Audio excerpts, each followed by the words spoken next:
ሰላም ጤና ይስጥልኝ። እንዴት አላችሁ? እንዴት ቆያችሁ? አጠር ባለ ዝግጅት መጣሁኝ። ተከታተሉኝ ዘንድ በአክብሮት ጋበዝኩኝ። እንደተለመደው ላይክ በማድረግ ጀምሩ። ከወደ አርሲ ጉዳይ ልጀምር። አርሲ ላይ እንግዲህ ከትላንት ጀምሮ ጥቃት እየተፈጸመ እንዳለ መሰረት ሚዲያ ዘግቧል። የአርሲ ጉዳይ እጅግ እየባሰበት እንዲሄድ እንግዲህ የሚታወቅ ነው።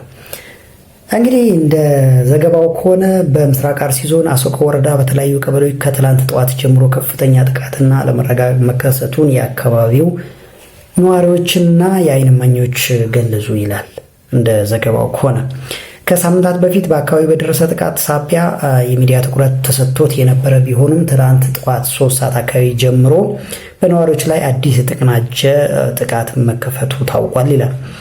እስካሁን ከተለያዩ የዓይን እማኞች በተገኘ መረጃ መሰረት ግጭቱ መጀመሪያ የተቀሰቀሰው በቢዮ ቀበሌ ሲሆን በአጭር ሰዓታት ውስጥ ወደሚከተሉት አካባቢዎች ተስፋፍቷል ይላል። ጨፌ ቀበሌ፣ ኢሬቻ ሚካኤል ቀበሌ፣ ሌንጫ ኦዳ ቀበሌ፣ በበርቲ ጫካ ውስጥ፣ ኳስ ድሬ፣ ዲቡ፣ ሱንቴ ማርያም እና ወራንቡስ ውስጥ በተከሰተው ተኩስ እስካሁን ባለው መረጃ መሰረት ቢያንስ የ4 ሰዎች ሕይወት ማለፉን ተረጋግጧል ይላል የመሰረት ሚዲያ ዘገባ። እንግዲህ ያው አርሲ ላይ እንደሚባለው አይደለም ማለት በየቀኑ ሰዎች ይሞቱ እንዳለ የምናውቀው ጉዳይ ነው። ወደ ሰሜኑ ደግሞ እንሂድ። ሰሜኑ ላይ ደግሞ ወደ አክሱም ይወስደናል። አክሱም የጳጳስ ግድያ ሙከራ አካሄደ ይላል ዘገባውን የዘገበው አዲስ አድማስ ኒውስ .com የሚል የዜና ምንጭ ነው። እንግዲህ በአክሱም ከተማ ራሳቸውን መንበረ ሰላማ ብለው በሰየሙ የትግራይ ሲኖዶስ ጳጳሳት ላይ ትላንት ሌሊት በመኖሪያ ቤታቸው ተኩስ በመከፈት የግድያ ሙከራ መደረጉ ተሰምቷል ይላል። ይህ ጥቃት የተፈጸመው የህወሓትን የግዳጅ ወታደራዊ አፈሳና የህልውና መከተ ጦርነት አንደግፍም በማለታቸው በቅርቡ የስም ማጥፋት ዘመቻ ሲካሄድባቸው በነበሩ አባቶች ላይ ያነጣጠረ መሆኑ ታውቋል ይላል። እንግዲህ ሚዲያው ይህ ፌስቡክ ፔጅ ነው እንግዲህ እንደዚህ ብሎ የዘገበው።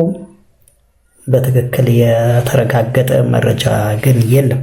ለማንኛቸውም በእርግጥም አንድ አባት በሶሻል ሚዲያ ላይ ትችት ሲቀርብባቸው ያየነው ጉዳይ ነው እና ይህ እውነት ነው ወይ የሚለው አንድ ነገር ነው። የትግራይ ጉዳይም እጅግ ሰሞኑን መነጋገሪያ ከሆነባቸው ጉዳዮች አንዱ እንደሆነ የሚታወቅ ነው። ወደ ሌሎች ደግሞ እስቲ እንለፍ። በአዲስ አበባ የቤት ኪራይ ጭማሪ ይፋ ሆኗል። እንግዲህ ይፋ የሆነው ከዛ በፊት ግን ዛሬ ይፋ ከመሆኑ ዛሬ ሐምሌ 1 ይፋ ከመሆኑ በፊት የቤት ኪራይ ጭማሪ እጅግ ማህበረሰቡን እጅግ በጣም ባማረረ መልኩ እንደነበር የሚታወቅ ነው። እስቲ ጭማሪው ምን ያህል ነው? ብሮከን ኒውስ መረጃውን ያካፍለናል። እንከታተለው። በር መረጃ ተሰምቷል። በአዲስ አበባ የቤት ጭማሪ መጠን ይፋ ሆኗል። አሁን ላይ 10 ሺህ ብር የምትከፍሉ ሰዎች የዋጋ ጭማሪ መደረግ የሚችለው በ11.5 በመቶ ብቻ ስለሆነ ታዲያ 10 ሺህ ብር የሚከፍል ሰው በቀጥታ ወደ ሂሳቡ ስንገባ 1150 ብር ብቻ ይጨመርበታል ማለት ነው። ወደ 11 ሺህ ብር እንዲከፍል ይደረጋል። ይሄ ህጋዊ ጭማሪው ነው። ታዲያ ሂሳባችሁ አሁን ላይ ከነበረው እንዴት ነው የሚጨምረው? የሚጠበቅብኝስ ምንድነው የምትሉ ተከራዮች እንደዚሁም ደግሞ አከራዮችም 30 ሺህ ብር የሚከፍል እንደዚሁ መጨመር የሚገባው 11.5% ብቻ ነው። እሱን ሂሳቡን እናንተ አስሉትም 50 ሺህ የሚከፍል እንደዛው በዛው በፐርሰንት ማለት ነው ያንን ጭማሪ ማድረግ አከራይ ይችላል። ተከራይም ደግሞ ያንን መጨመር ግዴታ አለበት ተብሏል። ከዛ በላይ ተከራይም መጨመር የለበትም፣ አከራይም ታዲያ ማስጨመር የለበትም ተብሏል። ይሄ ተመን ከዛሬ ሐምሌ 1 ጀምሮ ይፋ ሆኗል። እጅግ የሚያሳዝነው ግን መቼም እንደሚታወቀው የቤት ኪራይ ያው በአሁኑ ሰዓት በተለይ ለመንግስት ሰራተኛው እጅግ ከፍተኛ ጫና የሚያደርገው የቤት ኪራይ እንደሆነ ይታወቃል። ሌላውም ነዋሪም እንግዲህ ያው በቤት ኪራይ የሚሰቃይ እንደሆነ ይታወቃል። ብዙ አንጀት የሚበሉ ነገሮችም አሉ። ከዚህ ከኑሮ ውድነት አንጻር ይህ ህፃን ልጅ አይኑ ላይ እንዲህም ባቅሮሮ ብቻ የዚህ እንባ ይፈርዳል። እንባ ዋጋ አለው በጊዜ ይሄ ገና ሮጦ ያልጠገበ ብዙ ተስፋ ያለው ልጅ ተስፋው እየጨለመበት ያለ ነገር ነው። እንዲህ እያለቀሰ ገና ከልጅነቱ ምንም ክፉ ደጉን እንኳን በማያውቅበት ስሙት። ይሰግረው ነው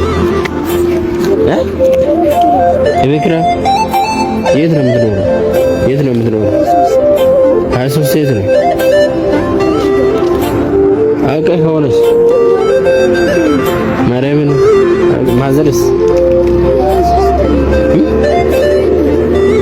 አውቀህ ከሆነስ አሁን ማዘርን እንጠይቃታለን።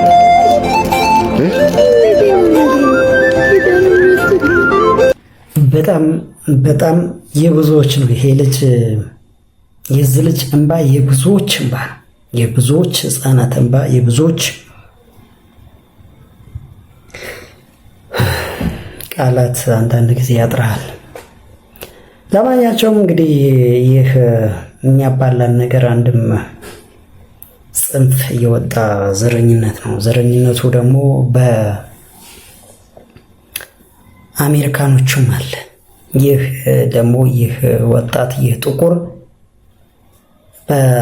በነጫጮቹ እንግዲህ ጥቃት እንደተፈጸመበት ነው እህታችን እያጋራችን ያለችው። እስቲ ስሙት። ሰላም ለእናንተ ይሁን ወንድሞቼ፣ እንዴት ናችሁ? ይህንን ዜና አይታችሁታል ብዬ አስባለሁ። ላላያችሁ በተለይ ደግሞ አሜሪካን ሀገር በውጭ የምትገኙ ኢንጀነራል ማለት ነው ልጆች ያላችሁ ጥንቃቄ አድርጉ። ሁሉም እንግዲህ የጥቁር ኮሚኒቲ የጥቁር ህዝብ ኮሚኒቲ ይህንን ነገር ሼር እያደረገው ነው። እኛም ኮሚኒቲ ጋር መድረስ አለበት በሚል ነው። እንግዲህ ታሪኩን በአጭሩ ልንገራችሁ። እዚህ ጋር የምታዩት ልጅ ኖላን ዌልስ ይባላል። የ18 ዓመት ታዳጊ ነው። በሚሲሲፒ ስቴት ውስጥ የሚገኝ የኮሌጅ እግር ኳስ ተጫዋች ነው። በጣም ደግሞ ጎበዝ ተማሪ ነው። እንግዲህ የአሜሪካ የነጻነት ቀን በሚከበርበት ቀን ማለት ነው ጁላይ 4 እንግዲህ ከ3 የነጭ ጓደኞቹ ጋር በመሆን በጀልባ ወደ ሆርን አይላንድ የተባለ ከባህር ዳርቻ 10 ማይልስ ገደማ ምትርቅ ገለልተኛ ደሴት አለችና ለመዝናናት አብረው ሄዳሉ። እሱ ብቻ ነው ጥቁር፣ ሌሎቹ ነጮች ናቸው ማለት ነው። እንግዲህ በዚያው እለት ማለት ነው ከሰዓታት በኋላ ኖላን በዛ ደሴት ላይ ማለት ነው በድንገት ይጠፋል ማለት ነው። ጓደኞቹ ግን እሱን እዚያው ደሴት ላይ ጥለውት ማለት ነው ሌላ ጀልባ ይዘው ይመለሳል በሚል ስበብ ማለት ነው። አስቡት፣ እሱ ብቻ ነው ጥቁር፣ ሌሎቹ ነጮች ናቸው። እሱን ጥለውት በሌላ ጀልባ ይመጣሉ ማለት ነው። እና ወደ ቤታቸው ሲመጡ የኖላን እናት ማለት ነው ልጇ በመቅረቱ አይታ ፖሊስ ትደውላለች። እንግዲህ በሶሻል ሚዲያ ሁሉ ይሰራጫል ማለት ነው። ከ2 ቀን በኋላ ከፍለጋ በኋላ የኖላን አስክሬን ባህር ውስጥ ተገኝቷል ማለት ነው። በጣም የሚያሳዝንባት እና አሁን እንግዲህ ሚዲያ ላይ የተሰራጨ ያለው ነገር ምንድን ነው? ከዚህ በፊት ሀፕን ያደረጋል ስቶሪ ማለት ነው። እዚህ ጋር የምታዩት ሴት ማለት ነው ከነጭ ጓደኞቿ ጋር ሄዳ እንግዲህ ወድቃ በመጠጥ ስበብ ነው ምናምን ተብሎ ስበብ ተሰጥቶ የታለፈ ታሪክ አለ ማለት ነው። ብቻ አንድ ጥቁር ከነጮች ጋር ሲሄድ የሆነ ነገር ይፈጠራል። ይሄ የተለመደ ነው አሜሪካን ሀገር እና አሁን በጣም ብዙዎች ቁጣ ላይ ናቸው ያሉት እና ይሄ ለኛ ኮሚኒቲ ምን ያስተምረናል የሚለው ነገር ምንድነው? ልጆች ያላችሁ በፍጹም ነጮችን አምናችሁ ማለት ነው ከጓደኞቼ ጋር ልሂድ ብሏችሁ እንዳትልኩ። ይሄኛ ኮሚኒቲ በጣም የዋ ኮሚኒቲ ነው። ሰዎችን በቀላሉ እናምናለን እና በፍጹም በቃ ዘረኛ ሳንወድ ዘረኛ ልንሆን ነው ማለት ነው። በቃ እንደዚህ አይነት ነገር በተደጋጋሚ ሲመጣ የነጮች የማንነታቸው ውስጣቸው ታሪክ መቼም የማይቀየር በሽታ ነውና ይሄ ለልጆቻቸው ራሱ የሚያወርሱት መርዝ በጣም ከባድ ስለሆነ ለማንኛውም ጥንቃቄ አድርጉ፣ ሰርች አድርጉ፣ ታሪኩን ማየት ትችላላችሁና ፕሊዝ ልጆቻችሁን ፕሮቴክት አድርጉ። አዎ የጥንቃቄ መልእክት ነው። እንግዲህ ይህ ምንም የማይካድ ሀቅ ነው። ያው ነጮች በደማቸው ያለ ይሄ ዘረኝነቱ አለቀቃቸውም፣ እስካሁን አልጸዱም። ስለዚህ ነጭ አምላኪዎች ያው እንደዛ አይነት ነገር እንዳለ እና እዛ በተለይ ውጪ ላሉ ዲያስፖራ ኮሚኒቲ እንደ ማሳሰቢያ የሚሆን ነገር ነው እና ግን ያው ነጭ በጣም ምንድነው ነጭ አምላኪዎች ወይንም ደግሞ ነጭ እንደፈጽሞ አድርጋችሁ የምትወስዱ ይሄ የበላይነት ስሜታቸው እስካሁን አለቀቃቸውም። ምንም አለ አይደለ፣ ያው ሰው ናቸው። በእርግጥ ሰው ደግሞ ፍጹም አይደለም። ግን ሆኖም ይሄን ያህል በዚህ በ21ኛው ክፍለ ዘመን ይሄን ያህል መጓዛቸው እንደነስ ያሳዝናል።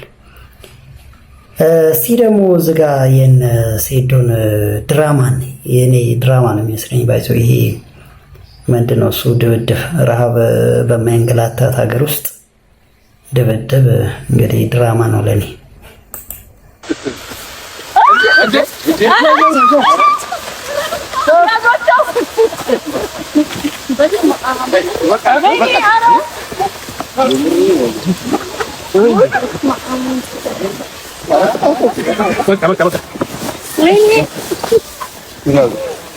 በጉልበት በለኛ አቂ በቀሩ እንዴ ዘገር ሳር ውስጥ እንቁራሪ ስለሆንሽ ነው አጠፊማ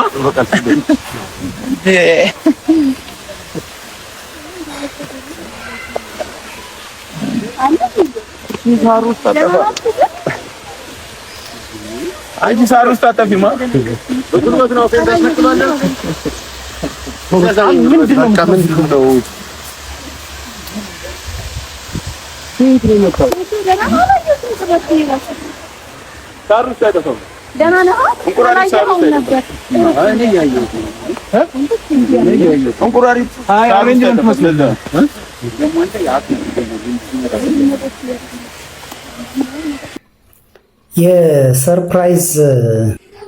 የሰርፕራይዝ ግጥሚያ የሰርፕራይዝ ግጥሚያ ነው የሚመላው። ምክንያቱም ካሜራ ተደቀነው ፖሊስ እያለ ምናምን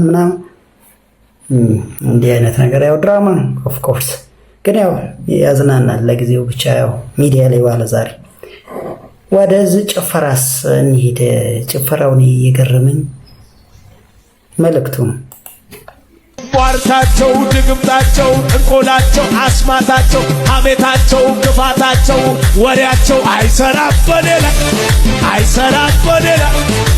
ወላይ ትክክል ነው ያየሁት፣ ትክክል ነው የሰማሁት፣ ትክክል ነው ያየሁት፣ ትክክል ነው። ቋርታቸው፣ ድግምታቸው፣ ጥንቆላቸው፣ አስማታቸው፣ ክፋታቸው፣ ወሬያቸው፣ ሐሜታቸው አይሰራም በኔ አይሰራም። የነማ አስፋ ምንድነው አስማት አልክ? የነማ የሚለው ያው ሲመጣ ያው ይታወቃል መቼም። ዞሮ ዞሮች ኦርቶዶክስ ናት የምትከሰስ። ለምን ግን ከዛ ውጪ የራሱ አስተምሮቱ ላይ ለምን ፎከስ ታደርጉም ነው አሁን የኔ ጥያቄ። እነ ትዝታው ፓስተር ትዝታው በቃ ኦርቶዶክስን በመሳደብ እንዴት ሰው ሃይማኖት ይመሰርታል? የስድብ ሃይማኖት እንዴት ይሆናል? አስተምሮቱ ላይ ለምን ፎከስ? ዝማሬዎቹ ለምን አስተምሮቱ ላይ አይሆን? ምን አሳደበ? አመሰግናለሁ።